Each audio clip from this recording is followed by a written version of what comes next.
October 2001. Ridley Creek State Park, rural Pennsylvania. Two teenage boys are cutting through the woods after school, looking for a place to build a hideout. They are not looking for anything in particular. They are just boys in the woods on an ordinary afternoon. Then one of them kicks something hard beneath the leaves. A PVC pipe, sealed at both ends, hidden under the dirt and fallen leaves at the base of a large oak tree. They pry it open. Inside they find guns, weapons wrapped in plastic, ammunition, topographic maps with locations marked, handwritten codes on waterproof paper, and at the bottom of the pipe, something that makes no sense alongside everything else. A collection of rubber Halloween masks, horror movie masks, the kind a child wears trick or treating, monster faces, grotesque and grinning in the afternoon light. They bring everything to local police.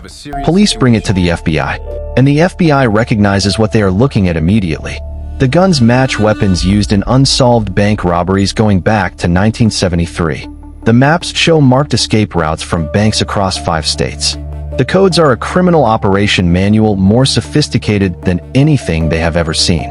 And the masks match the description given by dozens of terrified bank tellers across 3 decades. This pipe belonged to the Friday night robber. 28 years. More than 50 bank robberies. 5 states. Over $2 million. And the FBI has never once seen his face. Has never recovered a getaway vehicle. Has never lifted a usable fingerprint. Has never had a single witness who could describe anything beyond the mask. A horror movie mask and a man who ran into the woods and vanished every single Friday night. The most prolific bank robber in American history. And 2 teenage boys just found his equipment locker buried under leaves in a public park. How does one man rob 50 banks over 30 years and stay invisible to the most powerful law enforcement agency on earth? And what kind of person builds a criminal career with the precision of a military operation and the patience of a surgeon? The answer will surprise you, because the Friday night robber is not who you think he is. Broomall, Pennsylvania, 1947. Carl Emil Gugasian is born on October 12th into a modest suburban household outside Philadelphia. His father works. His mother keeps the home. It is an ordinary beginning in an ordinary neighborhood in the years after the war, when ordinary was exactly what America wanted to be. Carl shows early promise. He is quiet, focused, and intellectually sharp in a way that stands out even among talented students. Teachers note his unusual capacity for systematic thinking. He approaches problems the way an engineer approaches a blueprint, methodically, without emotion, looking for the most efficient solution. But at 15 years old, something happens that changes the trajectory of everything. Carl attempts to rob a local candy store. He is shot by the owner in self-defense. The wound is serious. He spends weeks recovering. Authorities send him to the state youth facility at Camp Hill for 18 months. He is 15 years old, sitting in a juvenile detention facility with a gunshot wound healing in his side, and he is thinking. What he is thinking about is how he got caught, not what he did wrong morally. What he did wrong technically. The candy store robbery failed because it was impulsive, unplanned, amateur. He walked in without preparation, without a strategy, without an exit. That is the lesson he takes from Camp Hill. Not that crime is wrong. That bad planning is what gets you caught. He is released in 1964 and does something that nobody around him expects. He decides to become exceptional. He enlists in the United States Army. He trains at Fort Bragg, one of the most demanding military installations in the country. He studies map reading, land navigation, weapons handling, and survival techniques with the focus of someone who intends to use every single skill he learns. He earns commendations. He is a model soldier. After the Army, he enrolls at Villanova University. He studies engineering and statistics. He graduates. He becomes a statistician, a man who earns his living calculating probability, measuring risk, and identifying patterns. He is good at his job. He coaches Little League. He lives quietly. He is, by every external measure, a perfectly ordinary American man. And every Friday night, he puts on a mask and robs a bank. The first robbery is 1973. Carl is 25 years old. He has spent years preparing for this. Not weeks, not months, but years. Studying bank layouts. Studying police response times. Studying geography. The preparation is so thorough and so methodical that it bears almost no resemblance to how anyone imagines a bank robber prepares. He starts with maps. Not street maps. Topographic maps. The kind the army taught him to read. He identifies small-town banks along the eastern seaboard that share a specific geographic profile. They must be located near wooded areas, near highway on-ramps, and in towns small enough that police response times are measurable and consistent. He then visits the target in person, but not once. He observes the target multiple times over multiple weeks. He times employee shift changes to the minute. He notes armored truck delivery schedules. He identifies which employees arrive first and which leave last. He maps every entrance and exit. He counts the security cameras. He identifies blind spots. Then he scouts the escape route. Not the road route, the woodland route. He hikes the terrain surrounding the bank for days, mapping the forest paths that connect the bank to the nearest highway on-ramp. He identifies natural cover. He notes seasonal changes in the vegetation, which months provide the densest concealment, which paths flood in autumn rain. He builds what investigators will later call pre-attack packages, sealed waterproof containers buried at strategic points along the escape route. Each package contains a change of clothes, cash for emergencies, and in later years, the horror masks he will wear during the robbery. He creates multiple caches along multiple routes so that no matter what happens during the robbery, there is always an option, always a contingency, always a way out. The timing is never random. He robs exclusively on Friday nights, late Friday afternoons, just before closing time. He has calculated exactly why. Friday afternoons maximize cash on hand because businesses have been depositing throughout the week. Closing time minimizes the number of customers in the bank, and Friday evenings maximize the time before the bank opens again on Monday morning, giving him the maximum window to be anywhere in the country before anyone fully processes what happened. The masks come from his military training. He understands that witness identification is the single most dangerous vulnerability in any robbery. Witnesses describe what they see. They describe height, build, skin color, hair, distinguishing features. Carl eliminates every variable. He wears horror movie masks that fit tightly over his entire head, specifically selected to conceal his skin color, his hair, and the shape of his face. He wears bulky clothing to disguise his build. He moves in what investigators will later describe as a crab-like fashion, an unusual lateral movement designed to confuse witnesses estimating his height. He never speaks more words than necessary. He is inside the bank and gone in minutes. He also deploys scent-blocking techniques learned from hunting. Commercial scent eliminators applied to his clothing to defeat tracking dogs. The FBI's K-9 units will later confirm that their dogs simply cannot follow his trail from the bank perimeter. He disappears into the woods, and the scent disappears with him. The first robbery succeeds. The second robbery succeeds. The third. By 1975, Carl Gugasian has robbed 8 banks, and the FBI has nothing. No fingerprints. No DNA. No vehicle. No face. Just a mask in the woods. The FBI gives him a name. The Friday Night Robber. It is the best they can do because they have nothing else. They know it is the same man because the methodology is identical every time. The horror masks. The woodland escape. The Friday timing. The military precision of the operation. But knowing it is the same man and knowing who that man is are entirely different problems. They begin building a profile.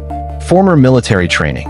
The land navigation is too precise. The survival techniques too practiced for a civilian. Significant physical fitness. The woodland escapes cover distances that require real conditioning. High intelligence. The level of pre-operational surveillance is beyond anything they have documented in a bank robbery case. Access to topographic maps, suggesting either a military background or a profession requiring geographic analysis. The profile is almost exactly correct, and it describes approximately 3 million men in the eastern United States. Carl continues. 1976, 1977, 1978. The robberies continue at a steady pace, never so frequent as to create a pattern that can be predicted, never so infrequent as to suggest he has stopped. He spaces them carefully, choosing different states in sequence, never returning to the same county twice within a measurable time frame. He is rotating his operational theater the way a military strategist rotates, between fronts. In 1980, he makes a decision that significantly hardens his operation. He begins storing his equipment in buried PVC pipes. He realizes that carrying equipment to and from robberies creates exposure. The transport of weapons and masks is a vulnerability. So he prepositions everything. Weeks before a planned robbery, he hikes into the woodland area surrounding his target and buries a sealed cache containing everything he needs. The day of the robbery, he retrieves it. After the robbery, he retrieves a different cache with clean clothing and a change of identity. The weapon never travels with him on public roads. The mask never appears in his car. If he is ever pulled over for a traffic violation near a target, he is carrying nothing incriminating.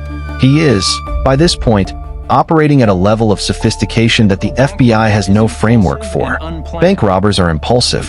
Bank robbers are greedy. Bank robbers make mistakes because they cannot stop themselves from spending the money conspicuously, from talking, from going back to the same banks, from leaving evidence in the emotional chaos of the robbery itself. Carl does none of these things. He deposits the cash in small amounts over time. He does not change his lifestyle. He does not buy a new car or a larger house. He lives exactly as a modestly paid statistician would be expected to live. The money is not about wealth.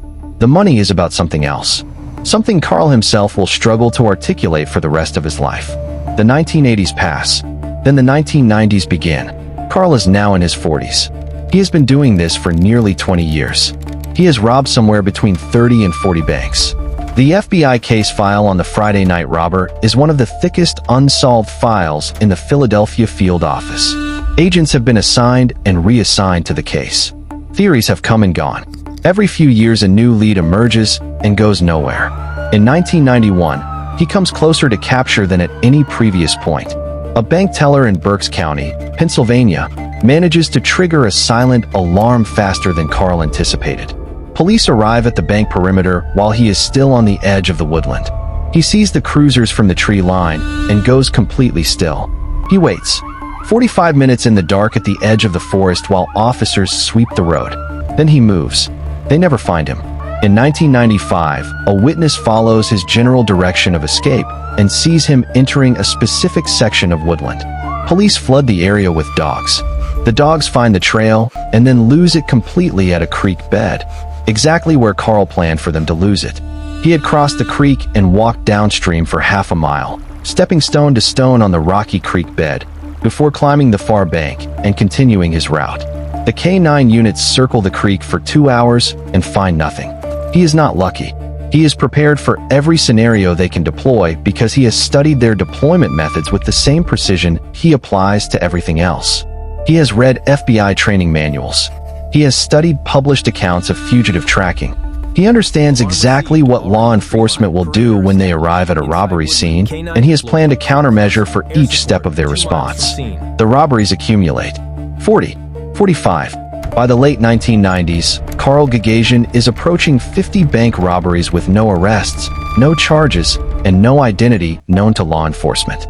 He is in his early 50s. He has been doing this since his mid-20s. A 30-year career in the most methodical criminal enterprise in American banking history.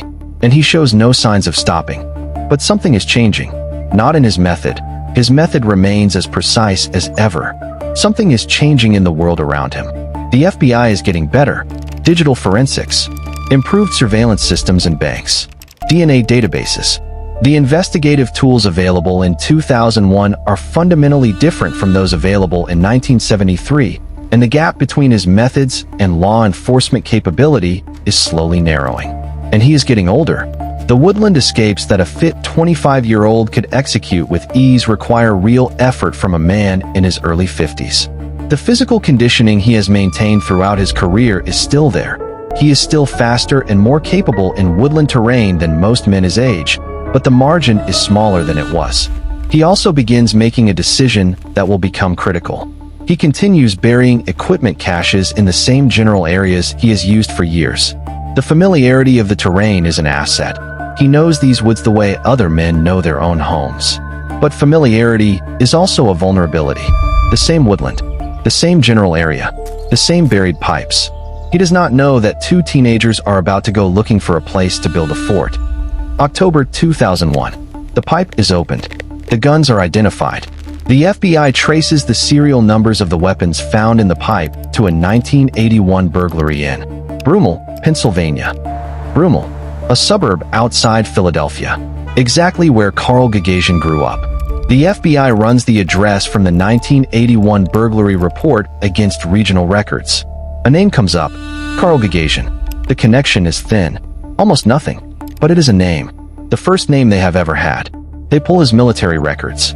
Fort Bragg, land navigation, weapons training. The profile matches perfectly. They pull his educational records. Villanova, engineering and statistics. The profile matches. They pull his current employment records. Statistician, the profile matches. They put him under surveillance. For months, FBI agents watch Carl Gugasian go about his ordinary life. He goes to work. He coaches Little League. He goes to the grocery store. He mows his lawn. He is, by every observable measure, an unremarkable suburban man in his mid-50s. The agents begin to wonder if they have the wrong person.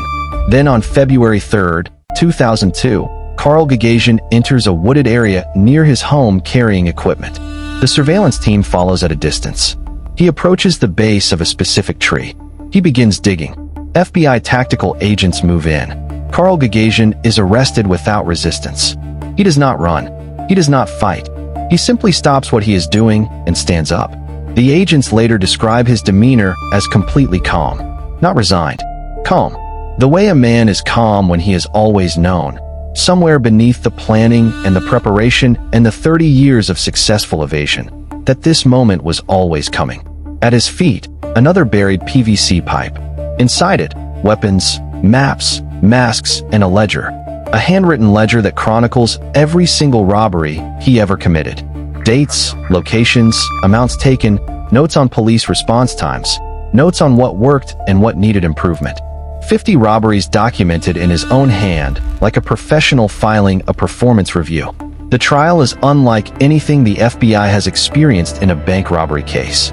Carl Gugasian does not attempt to deny what he did. He pleads guilty to 17 federal counts of bank robbery, a number representing only a fraction of the total because the statute of limitations has expired on robberies going back to the 1970s and 1980s.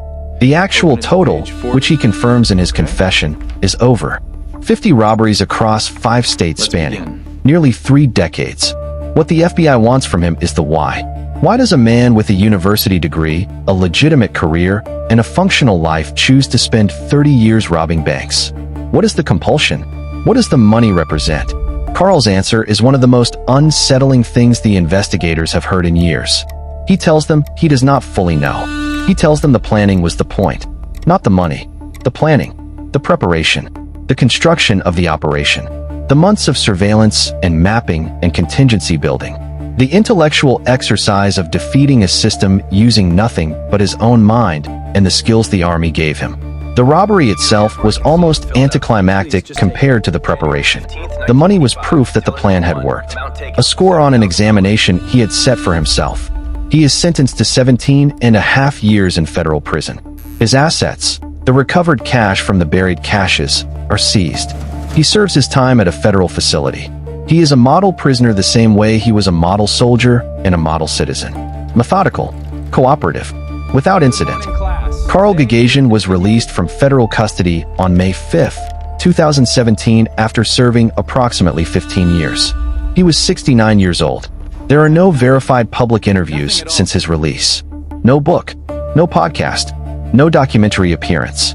The most prolific bank robber in American history has, in his final years, achieved the one thing that eluded him throughout his criminal career: complete anonymity.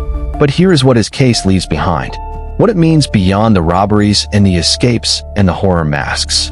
Carl Gugasian demonstrated that the single most dangerous criminal is not the most violent one. It is not the most well-funded one. It is not the one with the most connections or the most resources. The single most dangerous criminal is the patient one. The one who treats crime the way an engineer treats a problem. The one who plans not just for what will probably happen, but for every possible thing that could go wrong, and prepares a response for each scenario. 30 years, 50 banks, over $2 million. Not because Carl Gugasian was lucky, because he was systematic, because he respected the preparation more than the act itself, because he treated the gap between his capabilities and the capabilities of those hunting him as an engineering problem with a solvable solution. And in the end, what brought him down was not a breakthrough in forensic technology, not a tip from an informant, not a mistake he made during a robbery. It was two teenage boys looking for a place to build a fort on a Tuesday afternoon in October. The best laid plans. The most elaborate criminal architecture ever constructed in the history of American bank robbery. Undone by autumn leaves and a buried pipe in a public park. Carl Gugasian proved that patience and preparation can defeat almost any system. But he also proved something the FBI will tell you without hesitation. Every criminal career ends.